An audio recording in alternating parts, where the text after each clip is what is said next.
Same day, I meet Kai Cenat. It's all good. No, I'm not picking up girls with your song, bro. I get the video with Kai Cenat. Wow. Boom, that happens. Then I have this content creator, one of my favorite creators, his name is Gideon. He reacts to my video where I prank Dr. Umar. Alright, man. Now, what's going on? Oh, come on, man. Boom, all this starts happening. It be the people that really have the platforms that be the ones that's like real down to earth. Yeah. It be the ones that content creators that don't have, and I'm just being honest with you. Yeah. I'd be the ones with the biggest egos, bro. I've seen people that get like a good million views one time, and they act like they Michael Jordan, Mr. Beast type. Like, Yeah. bro, like, humble yourself, bro. Like, I had my iPhone. I found a way to transfer the iPhone footage to my PlayStation because I didn't have a laptop. So the PlayStation had this editing software. I edit all the videos on my PlayStation. I thought I was like, I'm editing that video and looking back, it was dog. You know what I mean? But I thought I was. I'm having fun editing it. I drop it, and then I'm like, yeah, like I'm about to do this myself now. I believe that nobody is entitled to support you, not even your own family. I don't, and it's okay. You know what I'm saying? You don't have to support me, but don't downplay it, and I can still respect you. Problem is, I want him to introduce himself. He's a content creator. He's a YouTuber specifically. I know some people like to be defined as live streamers. Some people like to be defined as skit creators. I have a very special YouTuber today in the house. Just go take a second and introduce yourself. Sir. It's Ren Russell, also known as Russell Eastbrook. You know, Russell Westbrook is my cousin on my grand sister's side. You feel me? Shout out to, you know what I'm saying, everybody watching right now. So, I wanted to start it off. Yeah. When are you coming back to YouTube? I'll say within the next 2 weeks. I've been working on this one video since December. It's actually for a series that I've been planning out. I don't want to say it's dangerous, but you know, it can go a little crazy, and it takes a lot of planning. Yeah. So I have to make sure I do it right. So what originally made you want to take a break from YouTube? So I had something in January 2021. No, sorry, January 2022. Something crazy happened that I just like I had to sit back and like reflect. You know, and I also kind of plan on taking a break a while ago because like even with my content, I felt like it could have been much better, and I felt like I kept making the same mistakes over and over again to the point where I had to sit back and learn. And I also, you know, wanted to work on my other goals. You know what I mean? There's so many other things that I've been doing on the side that I wanted to accomplish, but I haven't, you know, even tried it. I was just so locked in YouTube, content that I didn't even, you know, take time to fully commit to the other things as well.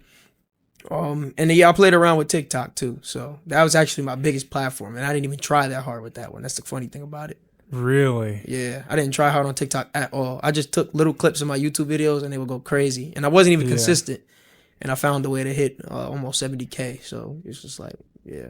Wow, it's amazing. It's just funny to me that you say that because we were speaking about it a little earlier. TikTok's actually the app that I do the worst on. Like, really? I don't know why. Just nothing hits for me. Really? You know, it just everything I post is like flatline after flatline after flatline. And I used to care in the beginning. Right. And now I don't care. I could care less. I just post for fun. Like I use TikTok almost as if I was using Snapchat in high school. Really? Whenever I have an idea, whenever I just want to go on and post, I post. And this is something I said on TikTok. It's like, you have to not care how many views you're getting. Right. And the lower amount of views, the better. It gives you more time to improve on it. Like, I understand I'm getting a low amount of views on TikTok because my content isn't good. Right. You know, if my content was great, if it was amazing how I think it is, a lot of people would be sharing it, liking it, commenting. Right. So it gives me time to improve with every post. And I've treated it almost as a testing and proving ground for myself. Like, since I'm new to podcasts, why don't I just hop on TikTok whenever I have like this minute thought and I just have a monologue I want to go on, chat about. Like, nobody's going to watch it anyways. It's my time to mess up. It's my time to not be perfect. Because we were also talking about this before, but I want my podcast to be perfect like anybody else. So I used to be scared that, I'm going to mess up. I'm going to say a bunch of things I don't want to say. So like I said, TikTok's just like my testing grounds. I go on there, say my daily ideas, say whatever I want to say when I want to say it. And then I also post my clips. Since it doesn't do that good, it doesn't really matter in the end of the day anyways. Right. So even like, it's funny that you say that. So even with me, like on TikTok, like I would say I was heavy on it in 2022. Yeah. And part of 2023, but really 2021 and 2022.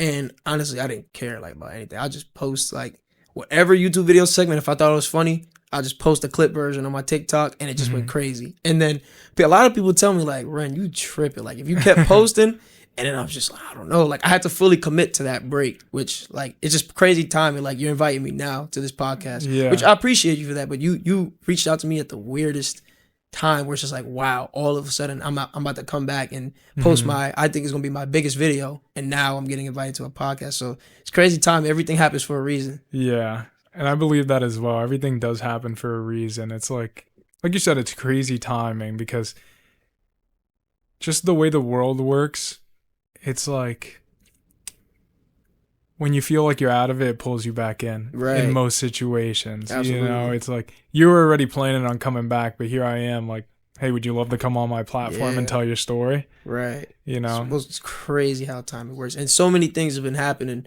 You know, behind the scenes, I don't post or talk about it yet, but it's just things that's just like, yo, like, I haven't even been posting. How is this happening? But I look back and I say, okay, well, I've been doing a lot of behind the scenes work where it's like, you know, it makes sense. You know what I mean? Not everything has to be on camera. Definitely. Is that something you would still want to document though, even though it doesn't have to be on camera? Is that something for yourself you document? Some of the things, how do I say this? Some things will eventually be on camera, but the other things just like, nah, it doesn't really have to be. It's just I've been working on it, and then, you know, the progress will be shown. You know what I mean? But certain things eventually will be seen where it's just like, you know, right now I'm just keeping it on the low because I don't want to jinx myself, and then, you know what I mean? But people will see.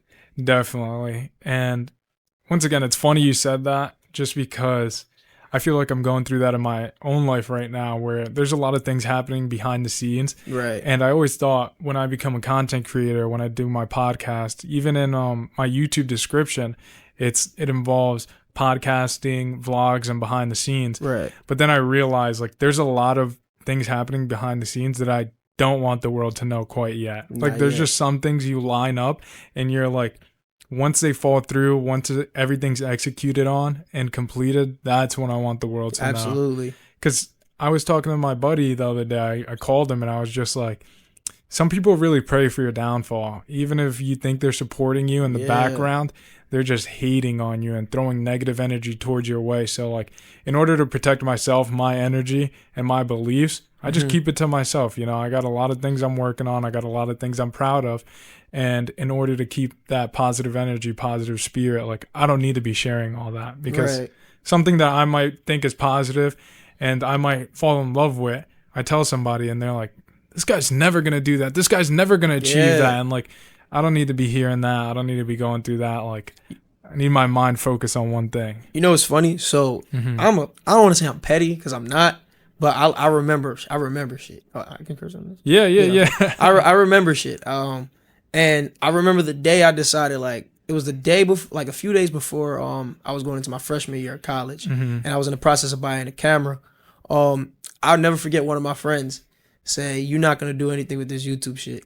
Wow. And I have a video. I was vlogging him, like I was vlogging, and he said that on camera. Mind you, I didn't even have a camera at the moment. I was using my phone. Yeah. And he said that, and I still have that video till this day. Wow. I put that shit in my favorites because, and don't get me wrong, this is my boy. Like, you know, I don't even think he realized what he was saying. I don't think it was out of hate. But shit like that, I'm like, yeah, one day I'm going to just look at that shit and be like, yep. Like, I had my first video when I hit my first 100 subs. And I was happier with those first 100 subs than I am now with 15K on YouTube. So I look at that video and I look how trash the quality was. Like, I edit that on my PlayStation. Really? I edit my first videos on my PlayStation. So I look back at that. I had like an iPhone 6, and I look at the camera quality now. And I'm like, you know what? Like, the progression, it's crazy. And to go back to what you were saying as far as like keeping things on the low, during that time, every time I had like an accomplishment or something was about to happen, I'd go out and post and tell everybody. You know what I'm saying? Tell all the boys and this and that. Nah, bro. No more. That shit is done. It's just, if it happens, you'll see it. Yeah. You know what I'm saying? Because you never know. People, even your closest people, will tell you straight up. Like, they will tell you without even knowing that they're saying that they don't respect your grind. You feel me? Yeah. Like you said, with that negative energy, that shit is real. Yeah, and it's just insane to me because one of the things I always say on this podcast and just to anybody in my real life that I run into is like, anybody doing content around me now, I support it tenfold. Absolutely. If I see it, I like it, comment, share, do whatever I can do to help, because now that I'm on my own grind and content, I understand how much that means, and I understand how much it helps as well, you know, like, and I also understand how difficult it is to put yourself out there if you've never been out there, you know, how uncomfortable it can be. So maybe my comment might help a little bit more. Absolutely. You know, so I never understood the people that don't really show any support. That's fine, but then show hate. Like, yeah, because at that point you're going out your way to hate. Yeah. Like, what was the point of even saying anything? Just, if you're going to hate it on the low. Exactly. And then one thing I've learned is just over time and over everything I've been through is anybody hating on you, anybody who has time to do any of that, is just their life isn't in a good place. You know what I mean? Absolutely. Because anybody doing better than you in life, anybody truly succeeding, and somebody going for bigger goals is just way too busy to hate on anybody else. Like, they're just going to be trying to uplift everybody and try to help them. But even for myself, when I was going through a harsh time in life, when things weren't lined up perfectly for me, when I didn't know what was going on, and find myself hating on everybody, like, oh, why would you do that? You're dumb for this. You're just so worried about everybody else's life because you're almost like scared to face the man in the mirror. Like, you need to go through your own problems, face them head on, and then still don't worry about anybody's life. Like, we're only here for a short amount of time in the grand scheme of things. Like, I think you should just be focused on like happiness and like loving everybody and like supporting them, and just like how everyone grew up in elementary school. Like, if you don't have nothing nice to say, don't say it, you know, keep it to yourself. It's funny that you say that. So I'm the type of person, and it's funny because one of my favorite boxers is, his name is Terrence Crawford. Yeah. And one thing about him is like, people always think like every time he's had, which way? This way. Sorry. Okay. Good. Yep. So Terrence every time, so one of my favorite fighters is Terrence Crawford, and every time he gets it, like he's about to have a big fight, everybody doubts him. Meanwhile, this guy's undefeated. They doubt him. They talk shit. All the boxing analysts, they talk shit. And next thing you know, he puts an ass whooping on the table. Yeah. So he's one of the reasons why he's my favorite boxer is when he hears, you know, that negativity, it fires him up. So when I hear like the negative shit and the hate comments, I'm like, oh, word, bet, watch this. You know what I'm saying? Yeah. And maybe that's my problem. Maybe I gotta stop, you know, but I'll never forget this one day, when I first planned on starting YouTube, this guy told me, he said some shit like, I would die the day before you hit 1 million subscribers. And I'm like, wait, what? What? Yeah, like, and I'm like, well, at first it doesn't even make sense the way he said it, but I'm like, what? Fast forward, like 2 years later, he ended up in prison. Wow. Prison, doing time. I think he just got out. He's probably gonna see this. Yeah. You know, so it's just like, it's good that you know, realize one day, like, okay, like maybe I just gotta have more positive and can't really, because that negative energy always comes back. Yeah. It always comes back. It affects the way you move with everything. That little hate comment, like you said, that hate comment, there's so much more going on in that person's head that doesn't even have anything to do with you, to the point where it affects their life. So I feel like you said, we all gotta have that positive, that love, you know what I mean?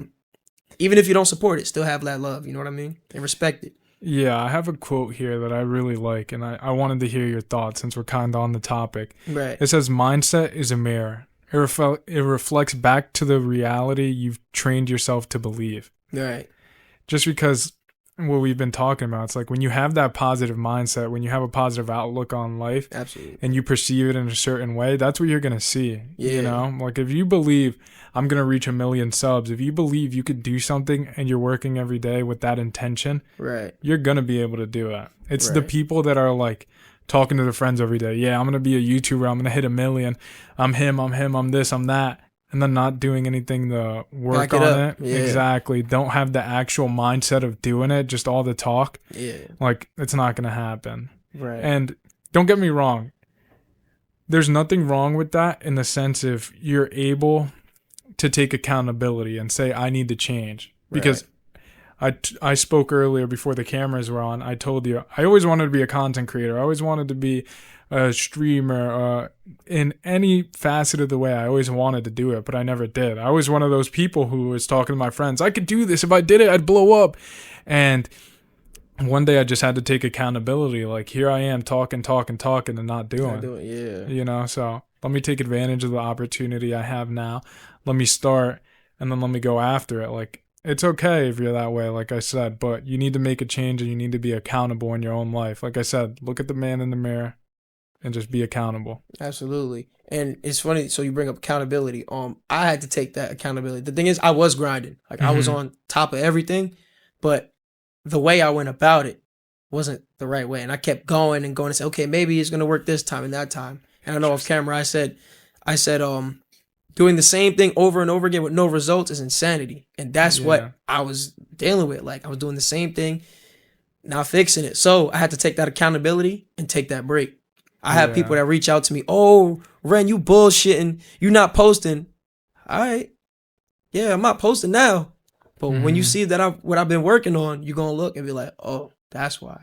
That's why you took that break. And when you see that I'm extremely consistent to the point where this becomes like a lifestyle, to where the quality is up, you know, and I really, at the same time, I'm enjoying what I'm doing, then it's going to make sense. Meanwhile, I'm looking at some of these people and I'm like, yo, you're making those same mistakes that I made and you're not fixing it. You refuse to take accountability.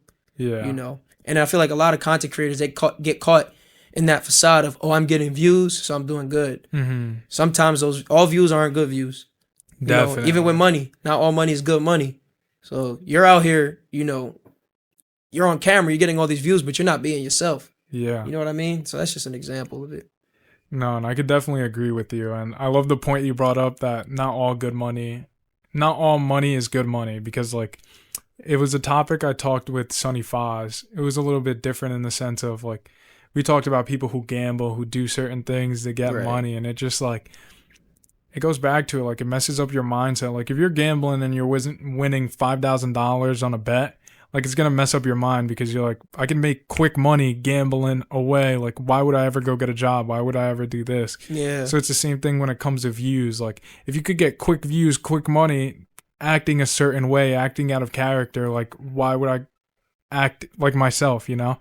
So it just like reflecting back on it, like, in the end of the day, I prefer having these real conversations, and I love my podcast. And it was something we also talked about earlier. Right. Because I get to see the genuine side of people. It's been amazing, because I've yet to have a guest on here where I'm like, he's not the same person on camera as he is off camera. Like, everyone that comes in here has been the same person through and through. Like, when I see their videos, finally get to meet them and experience how they are in real life. There was actually one person, but I didn't have him on my podcast specifically, but I had him in here, and we were talking about it earlier. It was Life and Scars. And the only reason I say he's different is because on camera is definitely an emphasized character. Like, in person, one of the nicest, most genuine people I've ever met. Right. Camera turns on, lights turn on. He is talking some wild shit. Like, yeah, that's crazy. Absolutely absurd. So, like, getting to meet him, I actually picked him up from the airport. Like, we got lunch before we recorded anything. Right. And then took him back to the airport. So we spent some time together.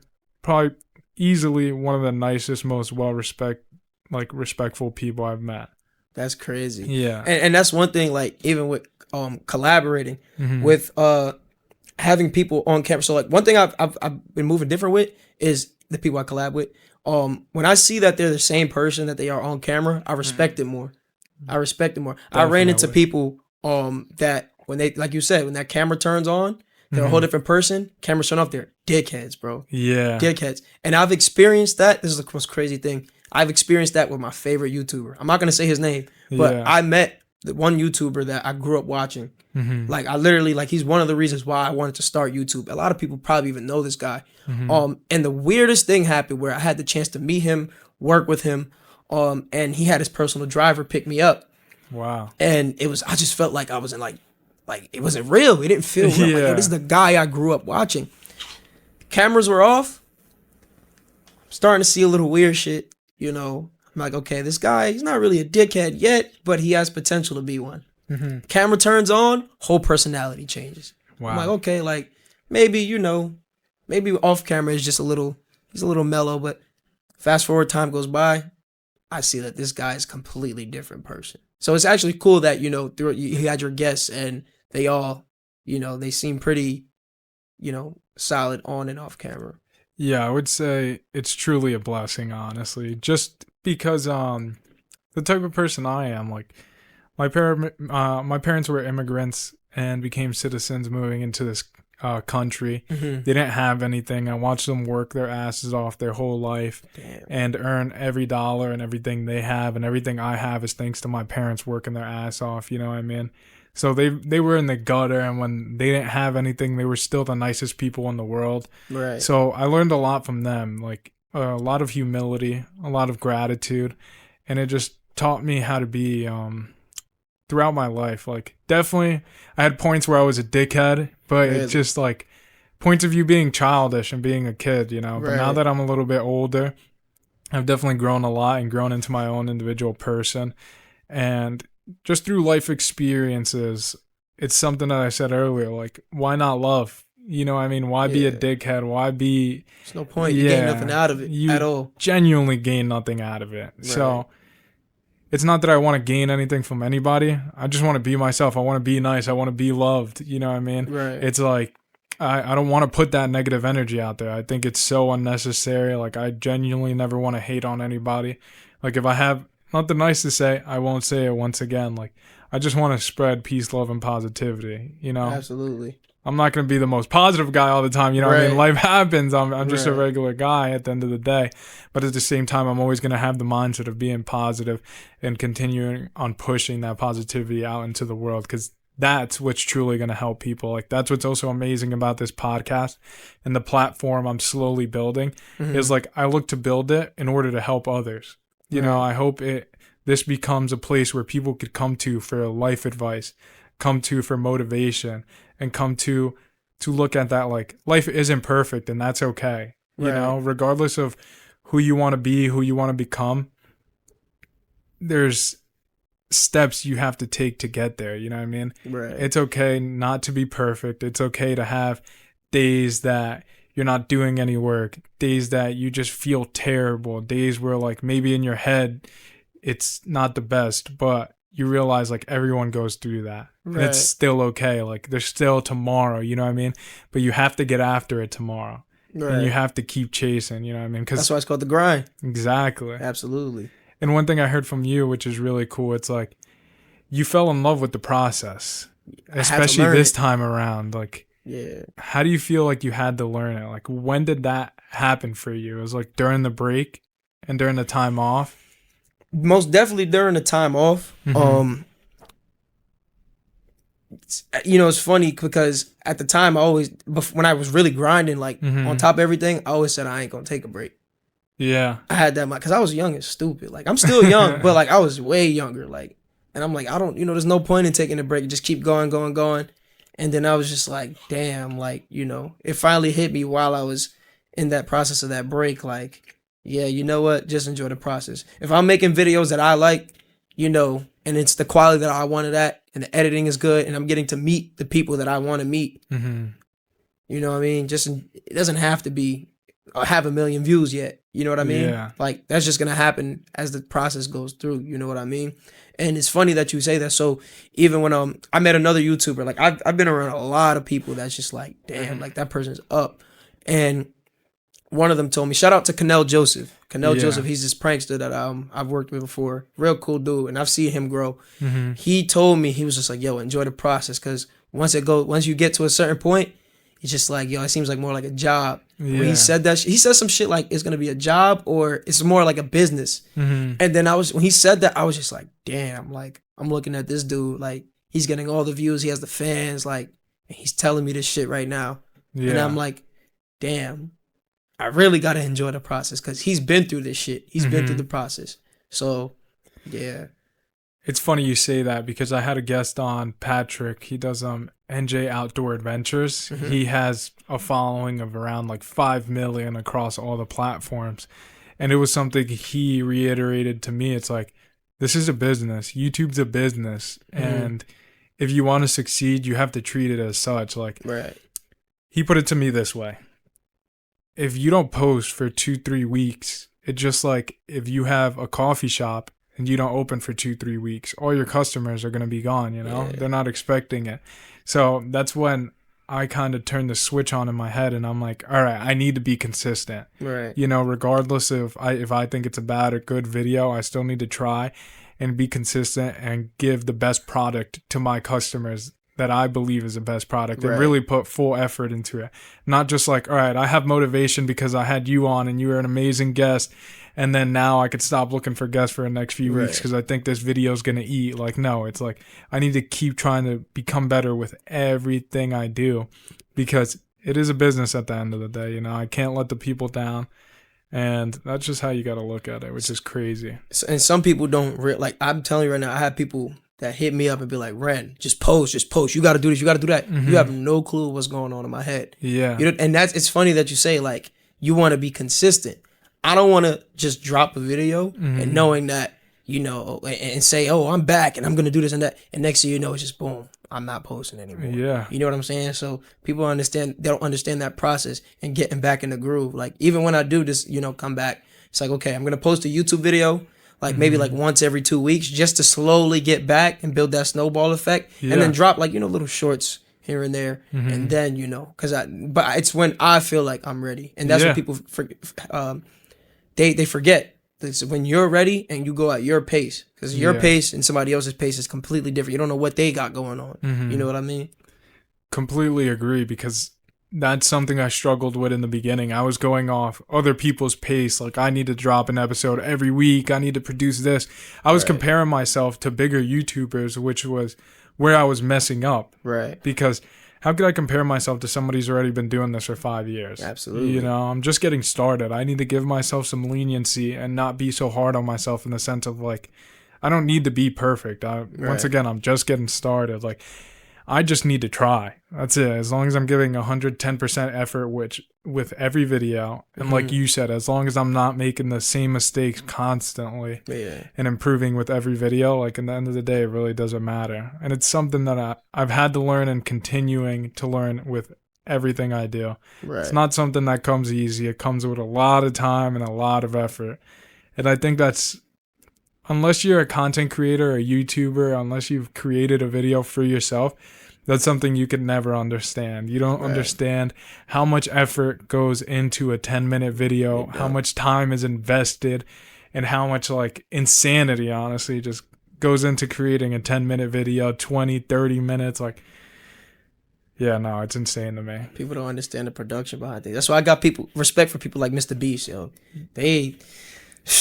Like, the scale of his videos, oh my God. People look at his views and they say, oh yeah, he's going up. But do you see the work that he put in? Yeah. Like, people don't understand. Like, he probably has like 20 different cameras. I'm pretty sure there's more than that. But definitely audio sources, things like that. And obviously he's not doing it himself, but the way he started is he built it from the ground up. Like, if you go on Mr. Beast's channel right now and look at his first video, you're going to be like, nah, ain't no way. Like, but there's a process. You know what I'm saying? So, and you know, eventually everybody has to realize you're not going to be a Mr. Beast overnight. You know what I'm saying?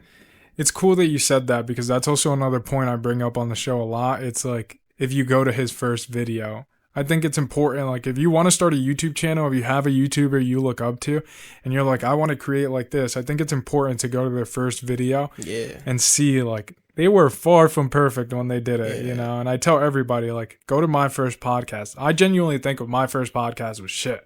People love it, and it's crazy that they do, because when I looked at it, I told 2 of my friends now that were on it, I'm not posting this. There's no chance I'm posting this. I'm going to wait for the perfect one, perfect this, perfect that. And it's something, again, we talked about earlier. It's like, the perfect time is now. Like, you just need to start and then start improving. And once again, I was in a place where I was barely getting views, so that's a blessing. Like, it doesn't matter. It didn't need to be perfect. And for some reason, I built up in my head like it did need to. Like, so it's amazing I posted it. Like, it just gives everyone reference, because even now, this is going to be my 20th episode recorded. And I think I'm, like, far beyond from my first episode, production-wise, editing-wise, how I'm speaking on the podcast. I'm definitely getting a lot more comfortable, and it's just, like, it's been amazing being able to progress. You on episode 20, and I tell people, my favorite line, so I came up with this line, I say, everybody start from 0. You know what I'm saying? Like, my favorite number is actually 0. Wow. For that reason, too. And one of my favorite basketball players, Russell Westbrook. Yeah, But now everybody start from zero. So if you look at, like you said, you look from 0 to 20, it's just like you're gonna see a complete difference. And then from 20 to 40, 20 to 100, you know, a whole different ball game. So sometimes to people out there, look at your progression. You feel me? Don't look at where you at right now. Look at where you at before and how you improved. And if you keep doing that, you're gonna keep improving. You know what I'm saying? Yeah, completely true. And it's I had somebody on here as well, one of my friends now, Jimmy. It's just crazy because I get to, most of my guests I become friends with, which is just amazing because everybody that's come on here has a crazy story to tell. I always feel inspired after all my podcasts, which is truly a blessing. But Jimmy came on and he started off working for Alex Hermosi and Layla Hermosi and Gary Vee's team. So he has a ton of experience in this space. And one of the things he told me was like, don't start worrying about it until you've hit 100 videos. Like until you hit 100 YouTube videos, you shouldn't even look at the views. You shouldn't even, like after you've made 100, then you should have an idea of how a thumbnail, how everything should really be executed at the highest level. Right. And here I was at the time. I think Jimmy might have been episode 11 or 12. I was worried so much. Like my thumbnails are shit. My titles are shit. My videos are shit. I speak like shit. I'm like, here I am. I still have 90 something videos to get to, 80 something videos. Like, what am I worried about? Like you said, even in a few years from now, whenever I do get, or in a year from now, whenever I do get to episode 100, I'll be able to look back at this and be like, oh my gosh, how much I have improved, you know? Absolutely. Which will be a blessing for sure. Right. But I wanted to ask you, when was the first time you picked up a camera? Like what was the initial, and what was like the initial thought that was like, okay, I could do this. Like I could be a YouTuber. Like this is for me. So the whole camera shit started, this is going to sound crazy, bro. And I was filming a documentary about this too. From like the day I was born type shit. Wow. Like my dad had one of the old camcorders. And I got, like, when I say hundreds of videos of me when I was like from 0 to 25.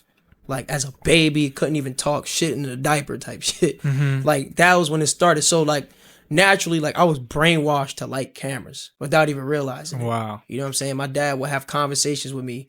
Like I was a few months old. He'll just be talking to the camera, talking to me.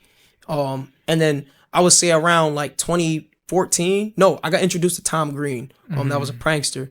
So I watched that on TV. And then when YouTube was popping, I would say like the channel thing started around like 2013 when people were like, you have more content creators. So I was watching like 2K videos, like, you know, Phantom at the time. People know Phantom now is this big streamer that's AMP.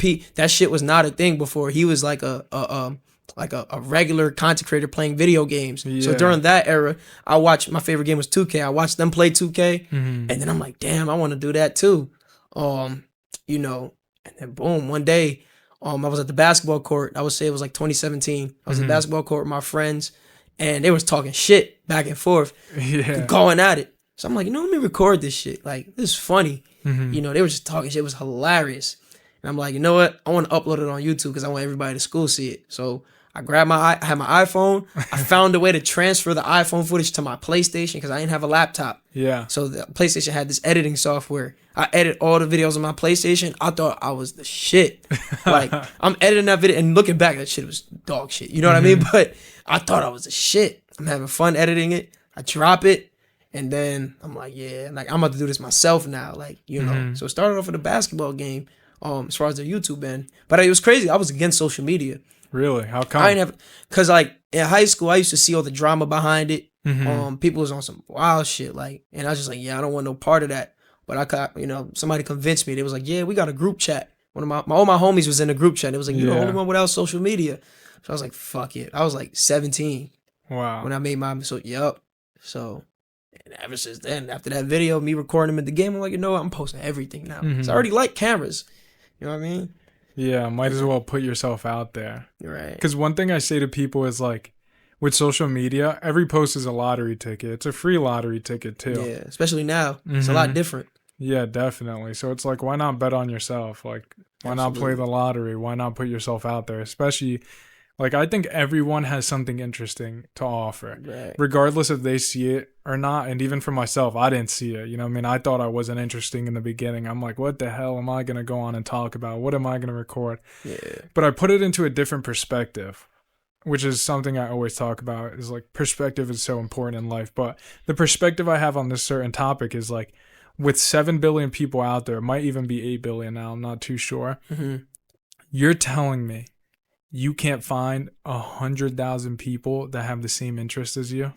Right. You know what I mean? Or something interesting to offer them. Right. Like, there's a finite amount of things out there in the world, whether it's movies, animes, like, so I'm telling you, regardless of what you do, if it's just sitting at home, doing nothing, watching nothing, listening to nothing, like, there's people out there that like doing that exact same thing. Right. So if you put yourself out there on the daily and improve with every video you make, you're going to meet like-minded people, you know, which is so cool about the internet. Like, I even tell people, like, if you are looking for new friend groups, find them on the internet. Why not? Yeah. With things like Discord, with all these video games, with everything there is on the internet, you could find like-minded people that will hustle just as hard as you if that's what you want to do. Absolutely. You know? Absolutely. Yeah. And it's funny that you say meeting people on the internet. So when I first started YouTube in high school, like when I said I wanted to start it, everybody was like, "Oh, he's a clout chaser. He's chasing." This is when content creators, like, it wasn't common being a content creator. This is like 2017. That's when I talked about it. They're like, "Yeah, he's trying to be like this YouTuber and that YouTuber." And I'm like, "Bro, I just want to make my fucking videos." Like, yeah. And then fast forward, all of a sudden everybody's a content creator now. Like, you know what I'm saying? So that shit is like, it's kind of crazy. I'm sorry. I was gonna make a point with what you were just saying, based on. I was gonna elaborate on what you said. What was it that you just said? It was a specific statement that you made. It was just based off the perception of I completely lost it, bro. I was gonna make a point sorry. on how I started. Fuck, what did you say, bro? Yeah, no, sorry, because I listen to my guests so much, and like when you're speaking, I focus on what you're speaking, thinking about like how I should elaborate off that. No, but like you said, you made a statement, and I was gonna correlate it to that point. But anyway, fuck it, bro. When it picks up, I'm gonna remember it. Yeah. All right. I wanted to ask you something as well. Like, where do you get your creative influences from? Because you said you had a camera on you since birth, but then you're also really into comedy. And we also got to talk about how you loved watching YouTube growing up. So where did that come from? So the creative, how do I say this? I like so many different things. Like, even like I want to be an actor. I want to try stand-up comedy. I want to box. Like, I want to do so many different things. And as far as getting the creative, like I look at everything that I like and incorporate that into one thing, which is my content. So like, for example, like if I want to be an actor, I say, okay, well, I don't want to go to no fucking acting school. I don't feel like going through that process. Let me buy a camera, a cinematic camera, and put my own movies into my YouTube videos. Like, literally. So, like, my own YouTube videos is funny. It's comedy. I like Dave Chappelle. I like pranks and shit like that. Okay, I can do that on my personal content. And I can combine that with filmmaking, with what I like to do. I like to box. So, I can make a funny YouTube video that has cinematic aspects of me boxing.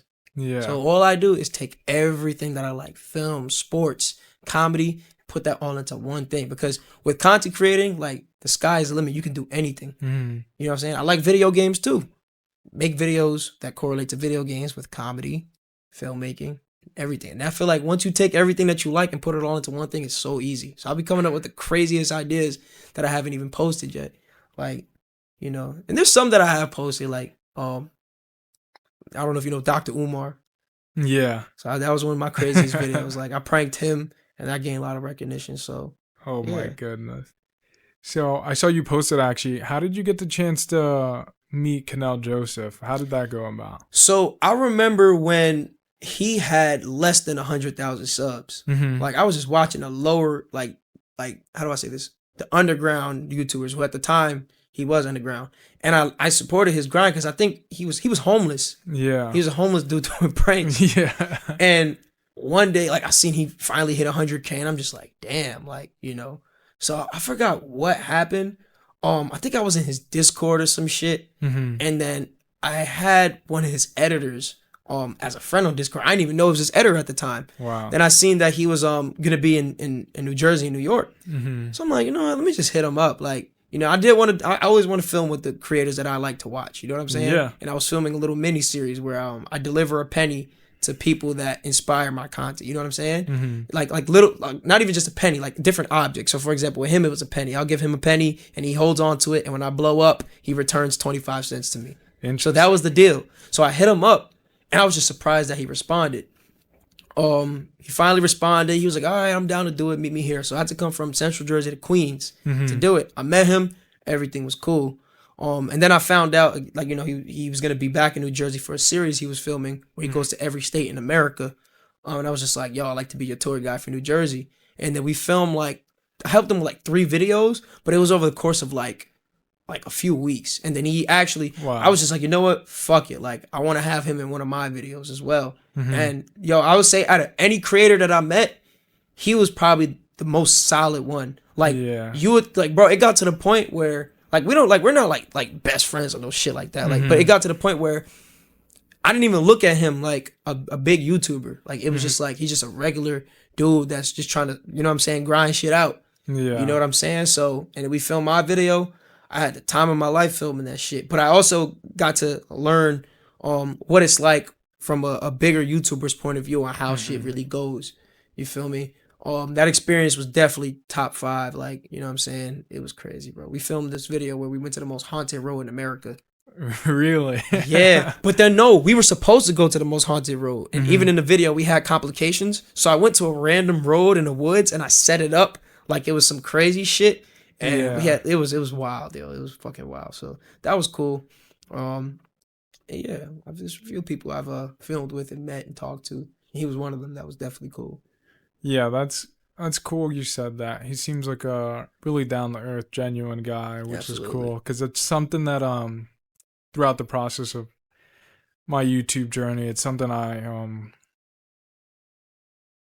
want to look up to in the sense, because that's how I want to be. Like, I don't want to ever be to a point where, like you said earlier, people look at me like a dickhead off camera. Like, I want to be the exact same person on camera and off camera. Like, and it's something I learned from my 4th episode. I had this guy, Julian Dory, on. He just hit 1 million followers, 1 million subscribers the other day on YouTube.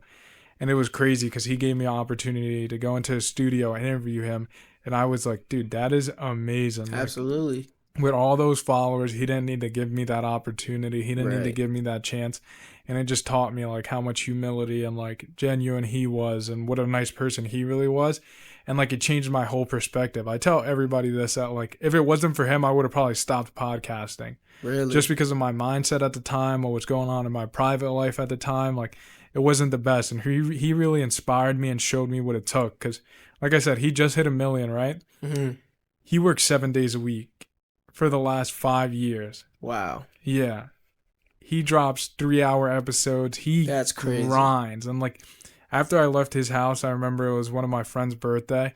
So I went to the party, and while I was at the party, he sent me the full edited podcast. He was like, that's fucking crazy. You know, for my episode on my channel, he did that. You know what's crazy?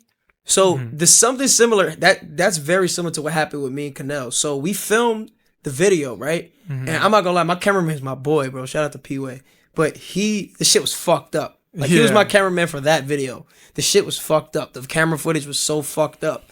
And I was like, damn, like, but then Canel, he gave me his end of the footage. Like he saved it, he made sure it stayed on the SD card.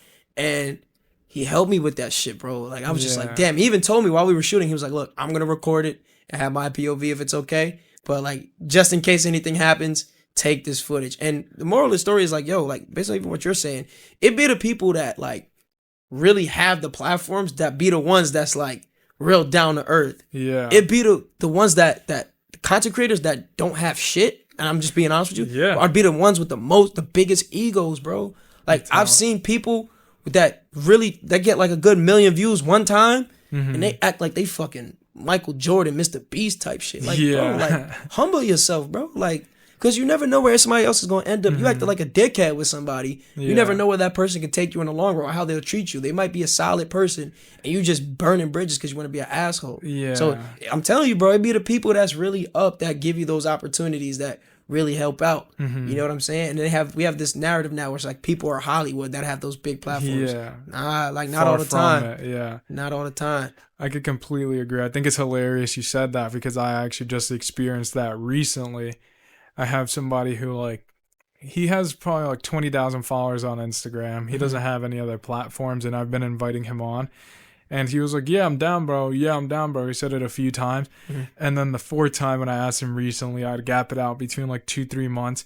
He sent me a voice message and he just sounded pissed off. And he was like, do you pay for this? Like, what am I getting out of it? Like this and that. I'm like, I just told him nicely. I was like, I was pissed off. And I'll say this shit now because I really don't care. But I was pissed off. I'm like, what the hell? Like, bro, I've had people with 10 times larger following come on here like, just to show support, you know what I mean? Just because they believe in my vision and not like that's the people who I want to work with. And it wasn't even like that he wanted to get paid. I don't care about that because if you want to get paid, I completely understand that. I'm just not a platform that pays. Right. Like I'm obviously still at the beginning stages. Like, right. And I honestly just never want to pay a guest. I want people to come on here because they want to have off the strength because they want to have amazing conversation. They want to like just support my platform as well as I support them. Like I want to be able to hear their stories, not because I paid them $10,000, $15,000, $20. Like it was a joke. So I just told them who I had on. I was like, these guys have come on and I never had to pay them. They never even asked for money. I respect that you want to get paid, but we're not in a position to pay anyone and I'm not looking to pay anyone. And that was it. And that's the last I'm ever going to hear from him because honestly, I don't even ever want to have him on. I'm good off that. Yo, it's funny that you say that. So I paid one person, right? That's because this person's a real actor. And I'm not going to say who it is because I didn't drop this video. It's my comeback video. Yeah. But I've had content creators be like, yo, you got to pay this, you got to pay that. There was probably like one person. There was one person that asked to be paid and I didn't feel any type of way about it because I understood where he was coming from. But other than that, anybody that's hit me up, you know, I'm sorry, anybody that I've ever hit up and, you know, they be like, oh, I charge, what's your budget? I'll be like, all right, I don't have a budget. It's cool. And then guess what? If they try to hit me up in the long run, I'm not going to say I take it personal, but it's a thing where just don't hit me up in the long run. Yeah. Do not hit me up in the long run because I'm probably going to either not respond or say, what's your budget? Yeah. And realistically, I'm not going to work with them, even if I say what's your budget. But I don't know, man. Like, I respect business, but at the same time, I know a lot of this shit comes from ego. Like, yo, you just want to get paid. You're not even worth shit. Like, who do you think you really are? You know what I'm saying? Yeah, exactly. And like you said earlier, I'm petty, man. I'll admit it. I'll be the first to admit it. I'm petty sometimes too, bro, man. I posted a TikTok the other day, and the caption, I believe, was, if you're in my hometown and you're watching all my videos and not following me, don't say you know me when I'm up. Absolutely not. You know? Because I've gotten to situations where I go out with my friends and I run into people that I know and they're like, dude, I love your podcast. Keep doing your all your videos. Yeah. Keep doing your thing. Like, blah, blah, blah. And I'm just like, dude, I have 700 subscribers, 300 followers on Instagram, and 100 followers on TikTok. I know everybody who follows me. You know what I mean? Unless you have like a secret name account. But if it's off your main account, I know you're not following me. So the fact that you're even saying that, you're just being a weirdo, watching my videos, not liking them. You're just pretty much watching like, all right, if this guy blows up, I could say I know him and say I've been showing love this whole time. But it's like, bro, don't show fake love. I'd rather you not show love at all and be like, yeah, I see that, I'm not a fan of it, then be like, yo, I love you. That weird, bro. Like, bro. It's funny that you say that shit, bro. I feel like all content creators, we relate to a lot of shit. There was this one person I went to high school with, and it owes me money too. That's the funny thing. So I'll never forget, I was in Miami for spring break. That's the best time to go out there for content creators. Go out there during spring break. I went to high school with this dude, and I ran into him out there. And I showed support to his grind. I'm not even gonna get too specific on what it is, but I showed love to it. I supported it because I'm like, damn, like we went to high school together and we the ones that's trying to do something different. Run into him. This nigga act like he don't want to be around me. Mind you, we ain't never have no beef or nothing. I'm just like, yeah, what's up, man? Just checking in, saying what's up, right? Yeah. Next thing you know, peep this energy was off, and I'm just like, you know what? All right, cool, right? Mind you, this is when I just got to Miami. I ran into this dude, right? Wow. The same day, I meet Casanet. I get the video with Kai Cenat. Wild. Boom. That happens. Then I have this content creator, one of my favorite creators, his name is Gideon. He reacts to my video where I prank Dr. Umar. Boom. All this shit starts happening. Yeah. This same person joined my Instagram live. Didn't even follow me. Joined my Instagram live talking about, oh, Miami was a movie. Yeah, it was lit. Yo, keep doing. Bro, what the fuck? Where's this coming from? Because when I was showing you love, you refused to work with me. You act like you didn't. And it's not like anything ever happened like where we got a problem. You know what I'm saying? We got the same associates. Now all of a sudden you see all this happening and now you want to show love. And that's how I feel about a lot of people I went to school with. And in my town, none of those people really supported my shit. I even had people that I called my homies didn't support my shit. Yeah. And there's a very few like that. You know what I'm saying? But I'm like, bro, really? Where is all this shit coming from? And it really be the people that from the internet that support you more. And that's what I was gonna say before. I think it has something to do with that. It be the people from the internet that you never met that really fuck with your shit and support your shit. You know what I'm saying? So it's funny you say that, just because I had one of my high school friends. She sent me a message on Instagram and she's like, "Hey Steve, I actually wanted to start a podcast. Like, would you have any tips for me?" And I sent her a bunch of voice messages. And one of the voice messages I vividly remember was, don't expect your family, don't expect your friends, don't expect anybody you know to support your content. And that is perfectly fine. The quicker you are able to accept that, the better. Why? Right. Because you are not making your content for them. You are making your content for people who could relate to you, you know? Yeah. So don't focus on the people around you. Like, don't take it to heart because it doesn't mean anything. Like, I used to take it to heart and be mad at my friends, but like, my friends are friends with me for other reasons, you know what I mean? Right. They're not friends with me because I want them to support everything I do. Like, Right. it really doesn't matter at the end of the day. And like you said, it will be the internet people. It will be your audience. Like, focus on somebody who's commenting that loves your video. Absolutely. Try to make him happy. Try to make them happy, because that's the person that's going to support you before your family, before your friends. Like, they're probably only going to support you once they realize like they have something to benefit from you. And that's the issue. Like, so here's my thing, right? And I stand on like my morals and what I think, right? Of course. So I believe that nobody is entitled to support you, not even your own family. I don't, and it's okay. You know what I'm saying? You don't have to support me, but don't downplay it, and I can still respect you. The problem is when I reach out to you and like, hey, let's do A, B, C, D, and then I always show love, and I'm like, okay, and then you ignore me, but then you try to double back later on. I can't respect that, because if I reach out to somebody right now, I'll be like, yo, let's do A, B, C, D, and they're just like, I don't really know, it's not, and they're up front, you know, they just, you know what I'm saying? I can respect that, and I would deadass be willing to work with you in the long run. Don't do no weird shit. There's another creator that I ran into, he's from fucking Philly, and bro, this guy, bro, I ran into him in Miami, bro. Everything is in fucking Miami. I run into him, and I was just like, oh, I reached out to you because, you know, I like your work, this and that. Mind you, he's not even that big. Like, I like this work. I didn't ask him to follow me. I didn't ask him to, you know, I was just like, yo, I reached out and I like your work. He pulls out his phone, right? And maybe I'm crazy. Maybe I'm tripping, but this is fucking weird to me, right? He pulls out his phone. He hands me his Instagram account and says, search up your name. Let's tap in. So I'm like, okay, bet. Like, this lit. You know what I'm saying? I put in my information. Follows me, right? He was like, yeah, now you're not going to have to worry about DMing me no more. Like, you could just, you know, me not responding. Just hit me up and we lit. So I'm like, all right, bet. Dap him up. Yo, like 10 minutes later, this nigga unfollow me. And I'm like, okay. I don't take it personal when people unfollow me. But, bro, you just did all of that. Yeah. And had a whole conversation with me. I didn't ask you to follow me. I didn't even make it seem. You just did that shit 10 minutes later, bro. And I look at that shit and I was just like, damn, like, what was the point of all that? So now I know in the long run, now shit like that, I just can't respect.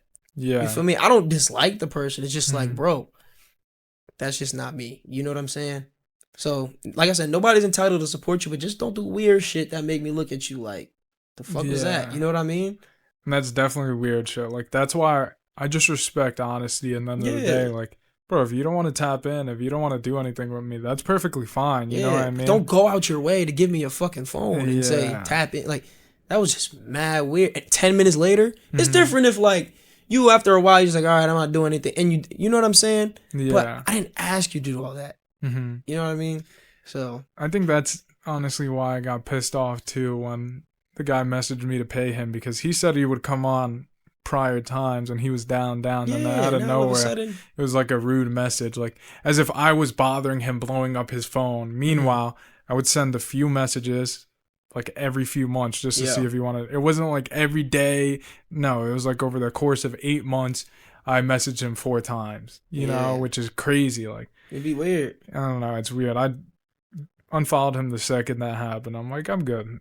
I don't need that. Once again, it goes back to the energy. I don't need that energy in my life. I'm good. And then when you want to double back around, when I have a huge platform and my podcast is one of the biggest in the world. Yeah. And he was a manager for some artists. And your artists are coming on here. I'm gonna be like, I'm good. Yeah. He wasted a ton of my time.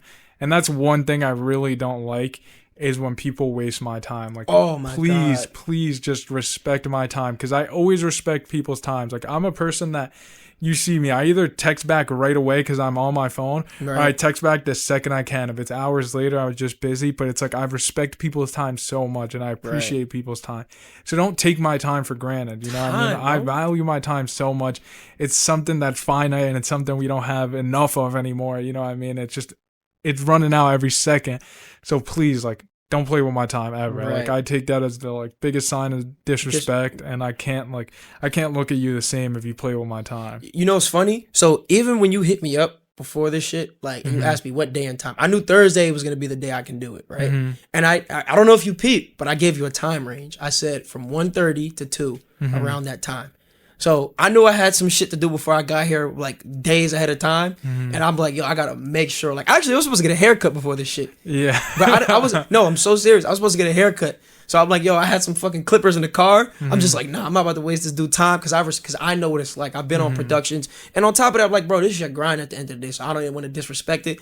I got in the whip, start trimming a little bit. I'm like, yo, I gotta get the fuck over here. And bro, this is the weird side of me. Like, I parked my car at, I think, 159 or 201. Yeah. And I'm just like, oh shit. Like, I told them 1:30 to 2. And it's like 2 minutes, but still, like, I don't know. So I definitely 100% understand where you come from with time. Because at the end of the day, this is your grind. You know what I'm saying? Like, you invited me here. So what the fuck do I look like? You know what I'm saying? Backstabbing your time. You feel me?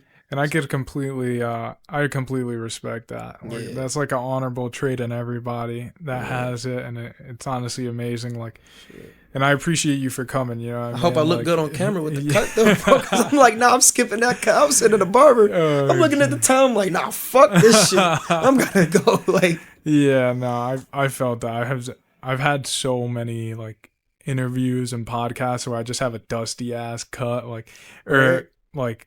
I'm probably a month of not having a cut because it's something I said even earlier. Like, I'm broke. This is like, this is something I like to say more frequently now. It's like, monetarily, financially, I am the brokest I've ever been in my entire life. I feel that. But in life, I'm rich. That's why you're gonna be like the money wise, you're gonna be rich in the future, bro. When you keep that mindset and you're still grinding, you have no excuse. You're on a podcast. You're saying you're broke right now, and the brokest you've been in your whole life, and you're still doing this shit right now.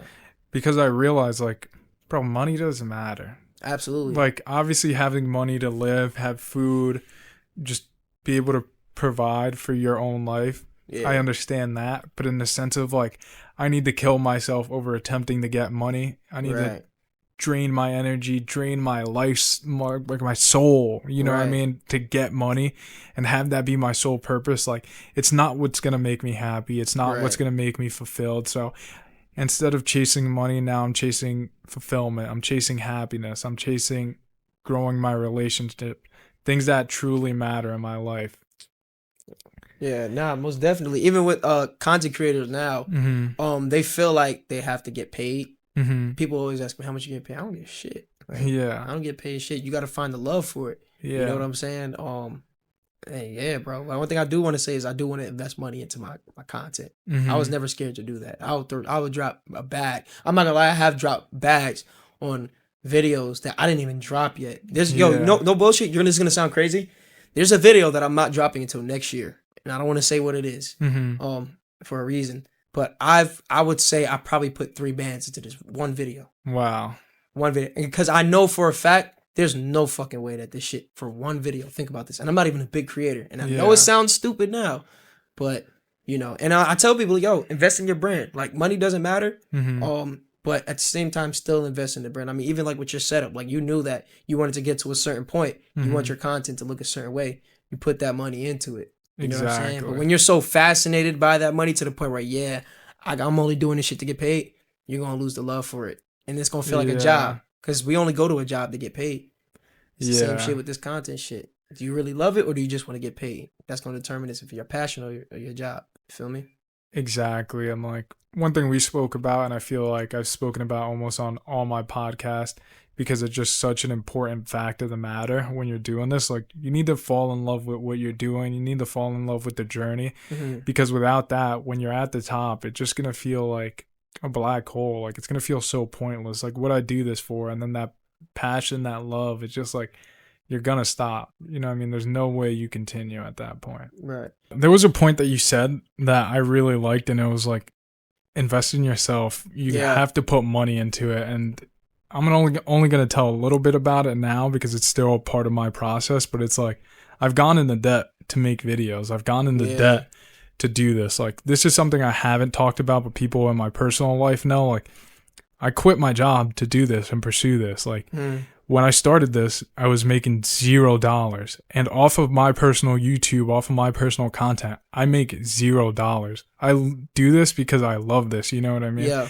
And it's something I've explained earlier on, but it's not something you continue to do if you don't love. Like, my podcast, I sit here, let's say it's an hour episode.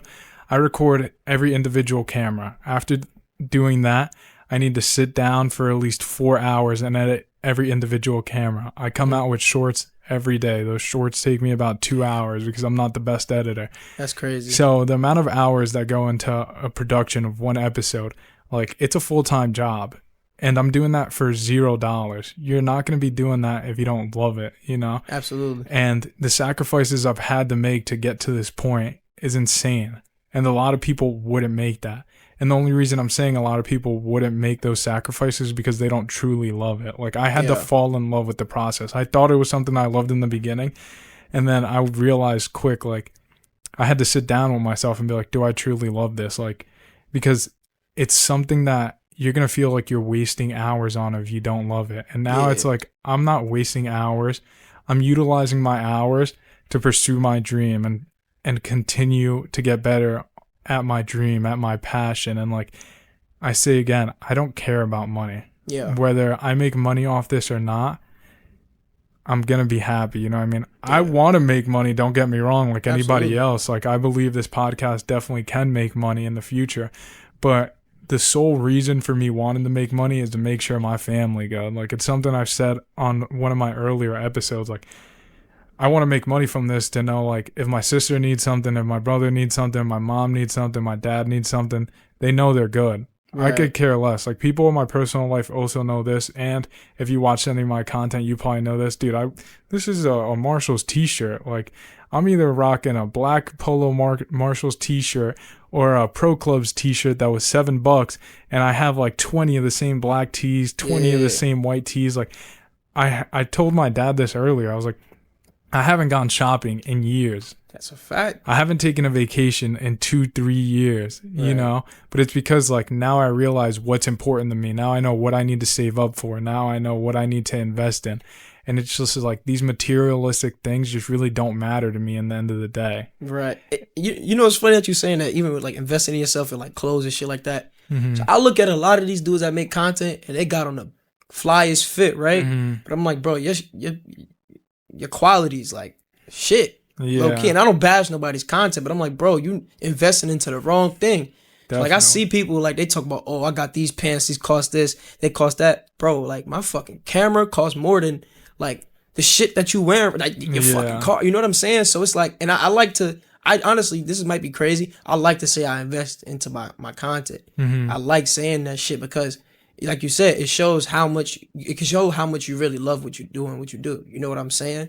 Exactly. So it's, I don't know, I feel like that's kind of like a flex, investing in yourself, because that shows how much you really believe in the shit. And going into debt, I respect that, bro, because it's just like, you know where the shit, you know, we talked about this off camera, you know what the end goal is. That's why you were even willing to take that risk, which is really, if you really believe in a vision, it's not really a risk. If you really think about it. You know what I'm saying? It's a risk to other people that don't really know the game, but Nah, I respect that, bro. Definitely invest in the content. Yeah, because I actually have a quote here, and it says, "The eyes see only what the mind is prepared to comprehend." Yeah. So it's like, my eyes are already seeing that I have 1 million subscribers. My eyes are already seeing that I live a life based off of my content. Absolutely. Like, I am self-sufficient thanks and due to my content. So it's like, my mind already comprehends that. Like, when I'm editing, when I'm sitting alone, when I got nobody helping me, when I got to pay something and I'm not looking for anybody to help me out, like, my eyes already see me being rich. Rich monetarily and rich in life, you know what I mean? So like, I've already created the vision in life I've always dreamed of in my head, and I'm executing towards that vision. Like, there's no other vision I see. I don't see myself failing anymore. I don't see any other way. Like, this is my only way, and that's why I stopped working, because I'm like, this, it's not because I don't think you could work and do this. Like, first of all, I don't recommend what I did at all. Like, if you want to be a content creator, I say work a 9 to 5, make sure you're stacking your money, and then also pursue your dream. Like, don't just dive into the deep end. I'm just a little bit crazy on that, you know what I mean? And I believe in my dream so much, and I know how hard I'm willing to work and execute on it, that I'm like, you know what? This is genuinely just a waste of my time. And I'm perfectly fine with going into generational debt to pursue my dream, because that's me. I don't recommend it for anybody else. It's a stress that, like, you really don't need, you know what I mean? And there is nothing wrong with a 9 to 5. Like, I completely respect anybody who works a 9 to 5. My parents still work, you know, and it's a blessing that I don't need to work, and I'm able to still live with them, and they're able to help me out, you know what I mean? Because not everybody has that opportunity. But like, I just don't want anybody to think badly of a 9 to 5. It's amazing, and it offers opportunities, and it takes a lot of stress away from your life. So, like I said, I don't recommend diving in the deep end to that extent. And everybody, you know what's crazy? A lot of people, they scared to keep it real when it comes to shit like that. You know what I'm saying? That's why I look at a lot of these, and this is a little off topic, but even like a lot of these, I don't want to put a gender on it, but a lot of people nowadays, they look at somebody with a 9 to 5 and then they bash them for that. And they say, oh, you know, like, I'm not doing that because, and if you don't want to do work a 9 to 5, that's fine. You know what I'm saying? I don't got no problem with that. But, you know, belittling people for that shit, you know what I'm saying? Social media nowadays puts it out where it's like, oh, you can't work a 9 to 5. You got to have this amount of money in your pocket to be able to go on vacation all the time. That shit is not reality. That shit is not reality, yo. And I respect that, you know, you found your path with that. You get what I'm saying? Some people might have to work a 9 to 5 and shit like that, but you knew what you were committed to and you stuck to that. You know what I'm saying? So I respect that shit. Yeah, definitely. And it's just because I would say I've experienced real life. Like you said, it's not reality. Like, I've been at highs and lows of my life that a lot of people may not get to experience. Like I said, my parents were immigrants. It was a point where we were all living out of 1-bedroom apartment in the Bronx. And then there was a point I was working a job that was paying me $90,000 a year in New York. Wow. And then I decided to quit that job, and I started working a part-time job that was paying me $18 an hour. I was going from almost $40 an hour to 18 because I knew I wanted to chase my dream. Absolutely. And nobody understood it at that time, you know what I mean? And maybe they don't even understand it now, but they don't have to. And exactly. It's not their life. It's not their sacrifices that they have to endure, but it's something I did for my own journey and for my own happiness. Because even though I was getting paid that amount, even though I was monetarily stable, financially stable at that point, I wasn't mentally stable. I was, every time I was alone, every time I was sitting in the room by myself thinking about what my life could be, I was sad. I was depressed, you know what I mean? And it's something that, like, I just ran away from for so long. And, like, it wasn't until I faced it and, like, I actually just had to be alone, had to be sad, where just, like, I realized it and I took it for all it was. And I said, instead of, like, being sad and depressed, I said, let's change it. Absolutely. Like, you know what I mean? I'm blessed to have an opportunity in life where I could just actually get up and do something about it. You know what I mean? I spent so much time, like, doubting myself, and it's like we suffer more in our imagination than in reality sometimes, you know? Because we scared about what could happen. Exactly. It didn't even happen yet. Exactly. So I spent so much time scared about all that, and then one day, like I said, I just jumped into the deep end. I'm like, fuck it, what do I have to lose? I genuinely have nothing to lose. Like, I started just like everybody else. I like that you said zero. I started at zero. Westbrook. So it's like, what do you have to lose? Like, you have nobody watching you. You have no following. Right. You could only go up from zero. Literally. So, like, why not try? What's the worst that could happen? You stay at zero? Okay. Can't get worse than zero. Exactly. Negative so is not it's a real like, thing.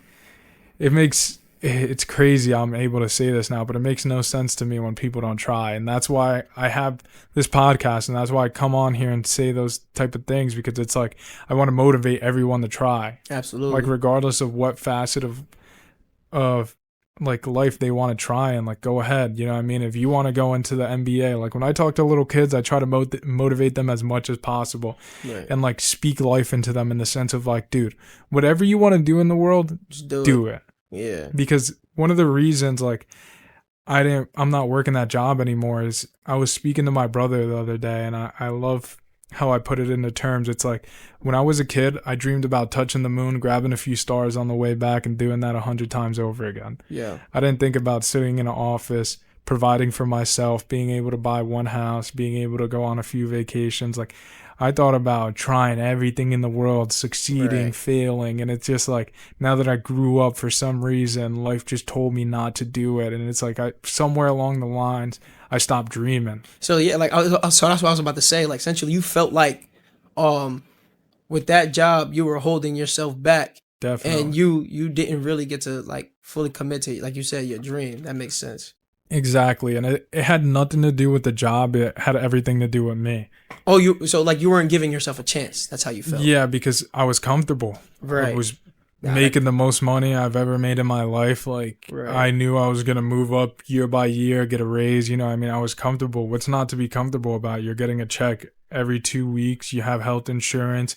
It was a good check. It was a great check, honestly, more than a lot of people make. Like, I was making more than some of my aunts and uncles that have been working their whole lives. So it was truly a blessing, and I don't want to take it for granted at all. But I know myself in the sense, like, if I stayed there, that's where I would have been my entire life. I would have never gave any other pursuit my true 110% effort, because it's like, I always had a plan B. Right. And I told, I was talking to my friend 2 days ago, and I told him, I was like, I don't understand people who have a plan B, or like, I could fall back on this, because that just means you don't believe in your plan A. Absolutely. It's funny, that's what Canel told me. He said, this got to be your plan A, and that's it. Mm-hmm. You know what I'm saying? Like, that's facts what you just said. Yeah. And it's interesting, because like, I'm truly blessed, and I don't look at it any other way. Like, who I am now compared to who I was a year ago, I would have never thought of it. Yeah. The networking I've made, like the connections I've made, the people I've met, is once again truly a blessing. Like, for me, I am already on the moon. I already grabbed a ton of stars, you know what I mean? And there's no other option for me now than to continue and just keep going the route I'm going. But who I was a year ago, never even perceived this. Really? Yeah. Like That's I said, crazy. I would have probably stopped podcasting if it wasn't for Julian, but getting a big guest on for the first time, realizing they're another human being, hearing his story, just like opened my eyes up to everything. And that's why I love podcasting, because it's like I hear a different perspective from somebody every time they come in and sit down. Because prior to that, you'd think like these content creators' lives are so perfect, and then you go to realize like they're humans just like you and I, you know what I mean? Like, if they were able to do it, why am I not? And like, something I connected to Julian about was like, he was 26 when he started his journey, and he didn't start seeing success until like 4.5 years in. That's crazy. You know, he just was so psychotic about how much he believed in himself that he knew it was going to work, you know? And it was like being almost at the same age when I started. Actually, yeah, I started at 26. I'm still 26 now, but actually I started at 25. Wow, my birthday's in April. I'm crazy. But being at that age and being able to relate to him and like hear his story and like just hear his mindset was like, it was almost like I was talking into a mirror, like, you know? Because we can all relate to the same, like a lot of shit that's created, you feel me? Like, You know, sometimes we feel like we're too old for something. Yeah. Or like this person is doing this at this age and how fast they blew up off of that one video and I did the same video. Like everybody has their own process. Yeah. It comes back to the comparison things. And that's when I realized like I just had to stop comparing myself to others. Like if anything, the only thing I compare myself to is who I was yesterday. Yeah. Am I getting better than who I was yesterday? Absolutely. And with every day, I try to get at least 1% better. Like, I don't need to have this overwhelming success. I don't need to try to get 100% better in one day. Like, I understand with a little bit of hard work and a little bit of improvement every day over the course of a year, that improvement adds up. 1% over the course of the year becomes 100%. Right. Which is, once again, truly a blessing. So I just try to look at things differently. Absolutely. And like I always say on pretty much now, all of my episodes, your perception of the world is so important. Like how you perceive it, like your mindset is truly everything. Like I said, I used to spend so many days being my biggest hater, you know, and that is just no help whatsoever. Like, you need to be your number one supporter. You need to believe in your dream more than anybody else because nobody's coming to help you along your journey. Like, especially in the beginning, maybe towards the end once you're already successful. But in the beginning, it's you versus you, really. Right.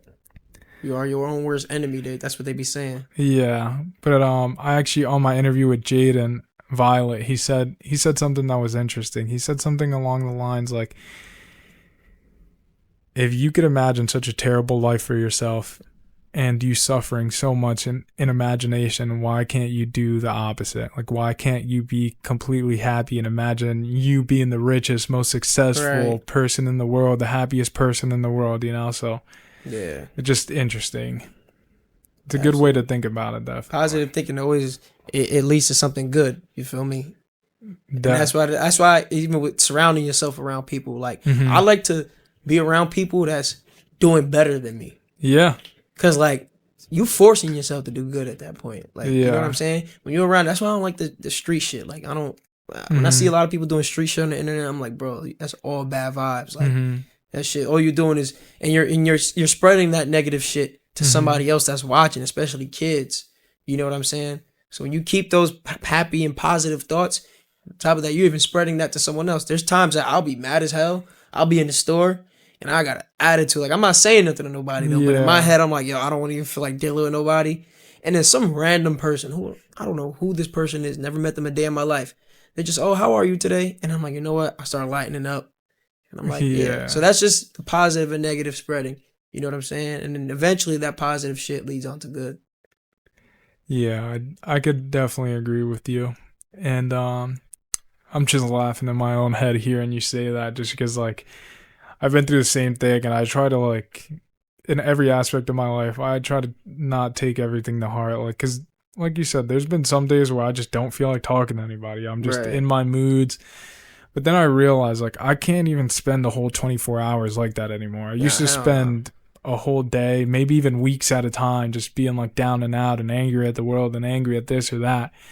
And that is just wasted time, you know what I mean? You're wasting time on chasing your dreams. You're wasting time on being happier. Like, I understand it's not easy to just, boom, snap and be happy, but start working towards that. Start doing things that make you happy. Like, there's things for everybody that will naturally, chemically in your body make them happy, and it's go to the gym, you know what I mean? Get it out through exercise. Get it out through improving yourself. Like, there's no way you could say you're not happy after you've went to the gym and for 24 hours, let's say you were up for 12 of them, you worked on pursuing your dream, or you worked on becoming better in one way. Like, being somewhat productive. You're going to be way too tired to be unhappy. It doesn't even matter how you feel at that point, you know? Right.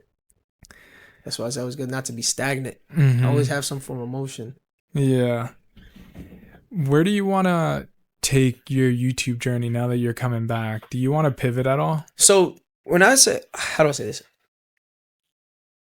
I look at myself as an entertainer as a whole. So it's just that the core base is YouTube, and, you know, I guess you could say Instagram as well. But I eventually want to get into, like, acting, like big time acting. Like, I'm a fan of, and the reason why I say that is I'm a big fan of superhero movies.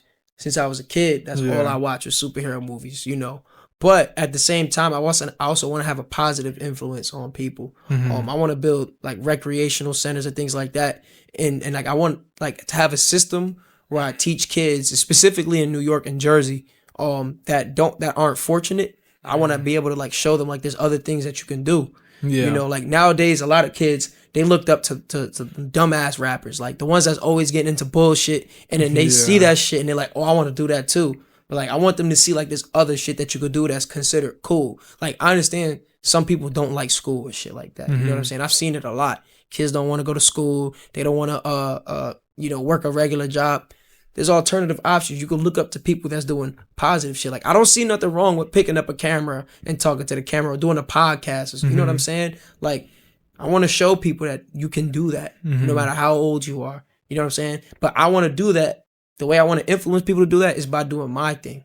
You get what I'm saying? And I feel like, you know, when I have that platform, I could even start now. But when my platform is a lot bigger, I'll have the money to do that and a bigger influence where people will actually take me seriously. You get what I'm saying? But I'm not even going to sit up here and lie to you. Yo, I want to make some good ass content too. Like, man, like, I want to do some high production shit, put all the crazy ideas in my head on screen too. Like, so all the positive shit and influence shit is cool too, but I want to put out a fucking banger. Like, people be like, oh shit, like, how the fuck did he think of that? You feel me? So yeah, that's what I've been doing on the low lately too. Like, you know, just I haven't been posting it. You know what I'm saying? So, by the way, just because I'm not posting doesn't mean that I'm not filming. That's one thing I wanted to put out. That's really cool, and I could completely relate just because I was talking about this the other day. It's crazy to me. Like, people don't understand. Like, I'm making movies. Like, when I make a podcast, it's an hour and a half, 2 hours. Yeah, like, it's just crazy. It's a movie in a sense. You know what I mean? Like, people, once again, you really need to love this to do this. You're not sitting and editing 2 hours worth of content if you don't love it. So, like, in the process of making my movies, I know it's not as like highly cinematic as other type of videos, but it just inspired my creative flow, and it's definitely like made me get interested in different content and different type of production styles and different type of camera angles, cinematic vlogs, things like that. And I just feel like my mind's always racing with new ideas. So I definitely understand from your point of view what you want to do, because I genuinely can't wait to the point like I grow and have a team of 10, 20 people, so I could have a cameraman executing on my idea and the editor executing on my production idea. team. Yeah, production team. Just because like I have all these crazy ideas, but I don't even know where to start half the time. You know what I mean? So, but you start from zero. That's what I'm telling people. That number is the lucky number. Yeah, it's funny because the video that I'm going to be posted when I come back is my highest. How do I say this? The quality is decent, but when I say high production, like we had a lot of cameras, audio things, and it was just like it was a lot to edit. And I forgot where I was going with this, but like it how do I say this? I built a mini team with that shit, and I was just looking at it, and in the moment I felt great because I'm just like, damn, like it took so long for me to get to this slightest fraction of where I want to be, but at the moment, and to go back what I was gonna say, in the moment I actually learn to appreciate what you have at the moment and the building process of it.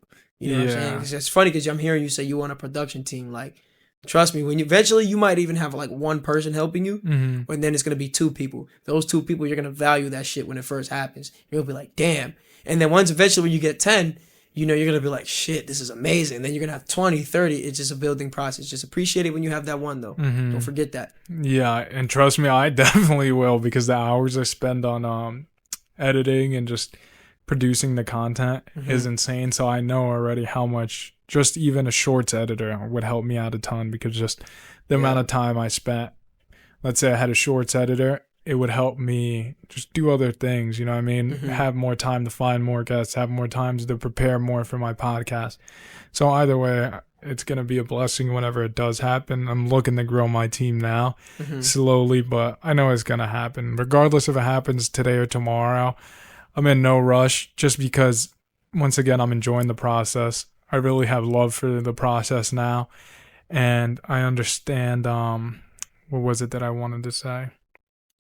I understand that there might come a point in time where when it's all said and done and I have the 20 people on my production team, I might be praying that I wish I was just back and it was just me and it's just easier, because you don't know. Right. You know what I mean? It might be way more stressful, because once I have a team, then I have a team of 10, 15, 20 people relying on me to succeed. That's a ton of pressure. And it's also like more of a business at that point. Exactly. Like what Canel was saying. Enjoy the process. Exactly, because it's just like, I used to think it was so stressful when it was just me, but I'm the only one that depends off me succeeding right now. You know what I mean? Like, right. Let's say if this wasn't successful, like I can't eat, you know what I mean? But if my podcast isn't successful and I have a team, it's just like now 20 people can't feed their families because of my mess up. So it's definitely something like I just try to enjoy the moment, not take the moment for granted, and be grateful for where I'm at, because you never know what lies ahead, and you like never know the stresses that come with that. Like everybody wishes like, oh, I wish I had this, wish I had that, and I do at times too, but like you don't know what that comes with. Absolutely. So just appreciate what you have now, be grateful for it, because especially in the content space, it could change like this. One video could blow you up overnight, and like everything there is just a quick snowball effect. You know what I mean? Exactly. It's coming. What's your dream collab? I'm interested to know. My dream collab. I have a few specific, and they all for different reasons. So if I had the chance to collab with one person off of, how do I say this, like relatable shit, and how they move it, what they like. This is gonna sound crazy. I don't think Phantom. The reason why I say Phantom is because one thing I realized about Phantom is Phantom doesn't do too much on camera, but he still shows his personality. And also, I feel like I like a lot of the same things, like GTA, shit like that. And also, the reason why I say Phantom is because, you know, I remember when Phantom first came out. Like it was like 20, I think like 15. He was playing 2K in the Bronx, and he just played 2K. A few years later, people just forget about him. Yeah. People forget about him. Like that's genuinely like real shit what it was. And then eventually AMP came about, and they all came together and created their thing. And now he's one of the biggest streamers on the planet. Yeah. And I'm just like, damn, like we like the same thing. He had a moment where he fell off and then came back from it. So I actually want to learn what that was like for him. But Phantom, I would definitely say Phantom. On the genuine, like we just hang, you know what I'm saying, and film a banger. As far as the production aspect and creative and like, you know, coming up with something that is just like, yo, how the fuck did you think of that? I would say a lot of people might not know this person, but it's Nico Amalana and Michelle Kari. And those two, they're in like a niche where they do insane things. Like Nico, he pranked the leader of the KKK. He's the UK. He's from the UK. Okay. He pranked the leader of the KKK. That was probably the wildest video I've ever seen. Yeah. Michelle Kari, she's this Indian creator. She's from America, but she basically tests herself. She has a series called Challenge Accepted, where she would try to become a black belt in 90 days. And it's like real shit. But the crazy thing about her is she doesn't clickbait like these other YouTubers. She'll show the real shit. So the title of the video is Becoming a Black Belt in 90 Days. But, it's called I Tried. The key word, I tried to become a black belt in 90 days. And at the end of the video, you think she's about to get it. But she doesn't. Yeah. And she shows it. So that's the real shit. And then I would say the fourth person is Kai Cenat. And the reason why I say that is because Kai Cenat, one thing I'll give him, like I really like, is he's not scared to show himself on camera. And the unbrandable shit.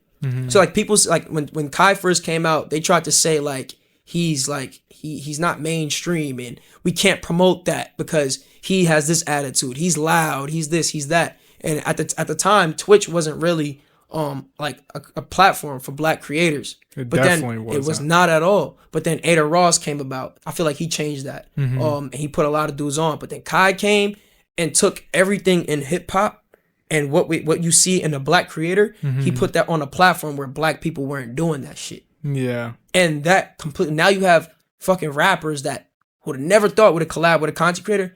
Now they're with them because of the ideas that he comes up with. So I would say those four. It would be Phantom, Michelle Kari, Nico Amalana, and Kai Cenat. Those four people I want to collab with.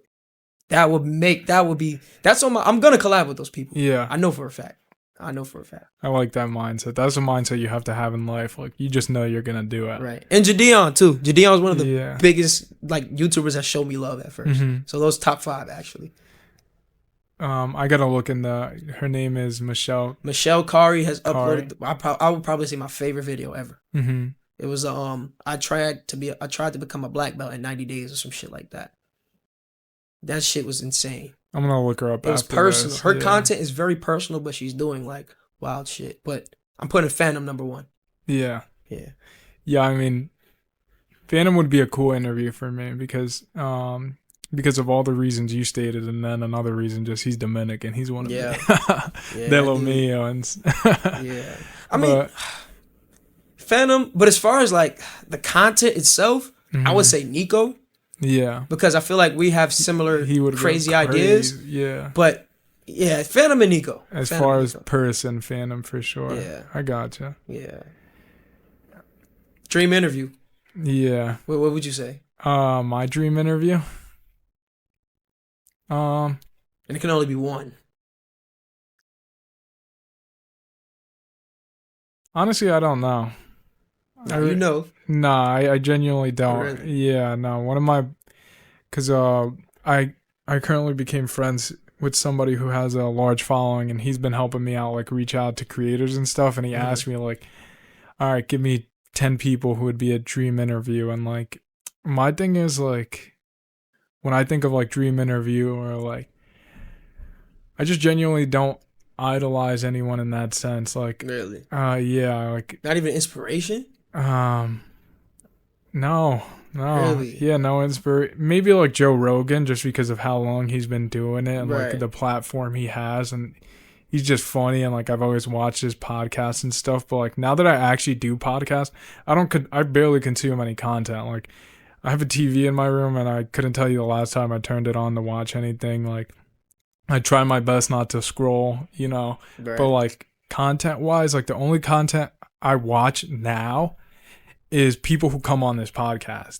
Like Julian Dory, I watch his podcast. John Rondi, I watch his podcast. Really? Alex Alaba, I watch all his videos. Anybody who's come on here, Gavin Aiden, anybody who's come on here with a platform, even NJ Outdoors, Patrick, I'll watch their content because Right. they showed love to my stuff. So even though I know it's just one like, one comment, I'll always watch all their videos, like all their videos. But other than that, I try to not consume content that much. So like, I honestly don't look up to anybody. I just try to stay in my own lane, create my Right. own path. And it's like, my dream interview would have to be like just a great podcast where I laugh and the audience Really? learns a lot. And like, that's it. Yeah. I don't know. Maybe I got so much hype in me that I'm just like, bro, like I gotta like film something with that person because that Yeah. should be like even. Oh, I forgot. Okay, so when you said dream collab, Mm-hmm. I'm thinking of just content creators. The number one, Russell Westbrook. Yeah. I'm telling you right now, I gotta get a video with Russell Westbrook, and it's Yeah. not even like, oh, I just want to get him for views. Like, nah, like that. I have so many memories of like, and it sounds Mhm. weird, but like my high school days, like that, he was that guy. Yeah. 2016, getting the triple doubles, and people, we got the same name. Like my last name is really Russell. You feel me? Yeah. People say we look alike sometimes too, and my favorite number was always 0. Yeah. So, but I feel like a lot of it is, it's like I said, it's inspiration. Like, Mhm. you know, I know, even think about it. Like when I would mention Phantom, Mm-hmm. I was watching them before I started YouTube. You know what Yeah. I'm saying? And that was one of the people that made me want to get into it. So Mhm. that's how I look at like inspirations and things like that. Yeah. Then I would say, no, I've had some time to think about it. I'd say LeBron. LeBron, Yeah. really? LeBron's just the fucking GOAT, man. LeBron's a GOAT. LeBron, and one thing Yeah. people forget, yo, LeBron, you know what LeBron has over Jordan? Yo, LeBron is a funny nigga, bro. Yeah. He is a funny He dude. does- And it's bro. funny because LeBron is not trying to be funny. He's Nah. dead ass serious. Yeah. Like LeBron is a little like, we gotta have some serious conversations about the shit that he be doing. Like, Yeah. like LeBron, you was not reading that book, bro. Hell no. We know And you he wasn't know reading that book. And he knows LeBron, nobody told you that you was gonna drop 50 that day, game. Like, Yeah. we know that. No, But he's comedy. Bro. LeBron is comedy. LeBron, if you watching this, pop out to the pod, bro. We need to have a conversation about that book you read, bro. Because I know you ain't reading that shit. You got to do a book report too. Like, LeBron. And who else? One more person. Okay, I want to hear one more. Doesn't have to be podcast related. Like, it can be anybody. Yeah. Bron is definitely up there just because, like, I love basketball so much. So seeing what he's done not only for the game but like just in life and accomplished, absolutely, is way greater than basketball. So the conversation like he would have, I feel like his mindset is just on a completely different level in all aspects of life. So I would just love to sit down and hear from him and see like what he had to go through in life, you know what I mean? Get to see another side of him because like he has his own podcast with Steve Nash and he had one with JJ Redick, but it's still just basketball oriented. Absolutely. So I want to see him in a different light. Absolutely. But another dream podcast. So now we talking about athletes. Yeah, I don't know. I feel like it'd have to be like a Mark Zuckerberg, like one of CEO. The like either a CEO or like a Elon Musk, just so I could like probably just one of the smartest people in the world. Like whoever the smartest person in the world is, I want to talk to them just to see how their mind works and how they break down and analyze problems and how they execute on certain problems. You know, just because like one thing we talked off camera is like one of the reasons I run this podcast.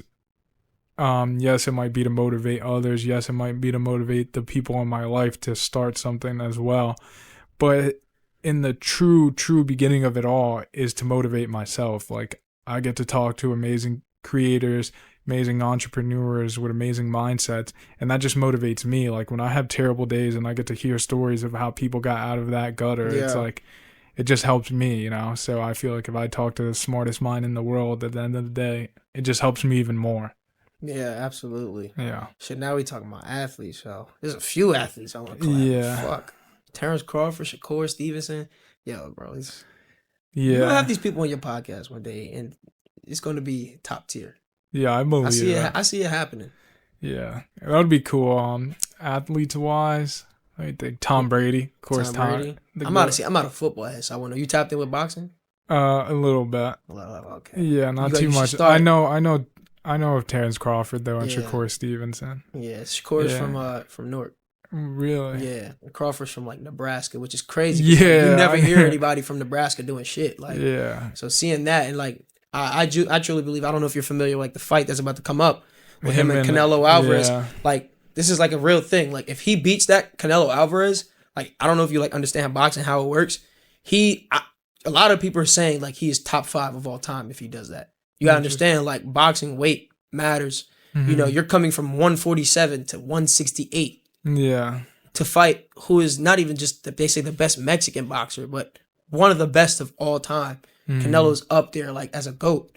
So to come in 3 divisions, up 3 divisions at 38 years old, after beating everybody else up, if he does that, like, we're gonna hear a lot more about him. You know, even with people that don't watch boxing, they're gonna be like, "Oh, that's the guy that," you know, because people know Floyd and never heard and watch one Floyd fight. You know what I'm saying? So I definitely recommend boxing. Boxing, like, you know, tap in with that. It's a little interesting. It's funny. I used to actually box a lot. Yeah. Even in the trunk of my car, I probably got like 4 sets of gloves. In my room, I probably got another 2 sets of gloves. Should throw a boxing match here. Yo, imagine. Yeah, but I used to love boxing, like, just for me training personally. I used to box over in Patterson. It's this gym, Randy and Ike. And actually, Ike, he was a welterweight champion. He was a dog. Word. I'll never forget the first time I stepped in the gym. He had me doing pad work. And I was tired. It was after like 6 rounds of heavy bag work, 6 rounds of jump rope to warm up. And I was just like out of shape, or I thought I was in shape, but I was clearly out of shape. Dropping my hands. He told me, "Don't drop your hands. Don't drop your hands." Every time you drop that shit, bow. Bow! I got smacked. And bro, I'm seeing stars. I never dropped my hands after that. But like, boxing is a lot of conditioning. Like, it's funny because I want to box on Aiden Ross's shit. The Brandverse thing, like boxing content creators. And I'm very big on it. I think content creators should start boxing more. You beefing with somebody, get in the ring. Yeah. We gonna see who really. But now, all jokes aside, though, I actually do want to get on that thing and show like that side of me too. You know what I'm saying? That would be really cool. Yeah, that would be cool because everyone sees you as like entertainer online and like people. It's funny even with content creators, bro. People get shit twisted. Like they think. Yeah. I'm not just talking about me. I'm just saying in general. Like they see content creators and don't think, oh, this person is not capable of this and that. But like no, like they think it's sweet. they think it's sweet, and then you run into a guy like this is content creator named Scam Likely. Yeah. He's boxed on Ren Russell's events, and people think, oh, he's just some troll. And he got in that boxing ring, started whooping ass. Yeah. And it's just like, oh shit, like, you know what I'm saying? So I definitely want to hop on that one day. People would think, we'll see. Maybe one day. I'm Yeah. not gonna say nothing. Yeah. How do you stay grounded with everything in content? Like, I know it's a hectic world. Like, it's balance is the key. Balancing everything out. Don't spend too much time making content. Like, you got to live your real life too. Spend time with family. Shout out to my girl, cause like I've been with my girl. November makes 6 years. You know what I'm saying? Congratulations. And, yeah, thank you. And people always be like, "Oh, is your girl like? Does she distract you?" And I'm like, "Nah. Like, if anything, she helps. You know what I'm saying? She understands what I'm trying to do. She knows that there's gonna be times where I'm not. You know what I'm saying? I'm not gonna be on FaceTime at night on the phone like yo, like you know what I'm saying? I'm gonna be focused on my editing, and she respects that. Even my family know I'm not gonna be around or at home all the time. I'm always out and about doing my thing. But at the same time, I know I gotta make time for everyone and make time for my grind at the same time. And honestly, like especially lately, I had no issues with that. Like even during the break, like I would still film. Don't get me wrong, I'm just not posting. Yeah. But I found that balance, and accomplishing my other goals as well. It keeps me motivated. Yeah, I think it's very important to find that balance because it's something I had to do as well for myself. Like, I just spent so much time where it was like solely work and solely focused on that, and I found myself getting burnt out in my work, and it's like that's when I had to find the balance because like how am I getting burnt out if I'm just getting started, Absolutely. But it's just because like I literally would not touch grass. It's from my studio into my room to edit, into the gym, and when I was at the gym I wouldn't talk to anybody because it's to get my workout in. I'm in and I'm out, and then that's it. I wouldn't talk to anybody other than my podcaster. It would just work, and that's when I realized like I'm never gonna be happy like this. Like I need a balance. I need to take time for my family. I need to take time for my friends. Even if it's like you said, like even if it's not frequent, still take some time. Even if it's 30 minutes every week, what I mean? Just take that time. It's important. You don't get that shit back. Hell no. And at the end of the day, like all the work that I put in to this, all the work that I put in, like let's say I was working a 9 to 5, all the work I put into that job, it doesn't matter. That's gone. You know what I mean? So the relationships I continue to grow and the memories people have when I'm gone, that's what's really going to matter, Absolutely. But I actually wanted to end it there and just thank you for your time, brother. No problem, man. Thank you for having me. Of course. You are welcome back anytime. I want to have you back when you're killing it in your videos. Oh, it's going to happen. We're going to talk about it. And then I finally get to talk about what the video was and how I did it. Yeah. After you drop it. Cause I'll tell you off camera. Yeah, you got to. But I'm excited to see where your journey is headed because you've already accomplished so much. And you have an amazing head on your shoulders, brother. I hope nothing but the best for you in the future. Likewise.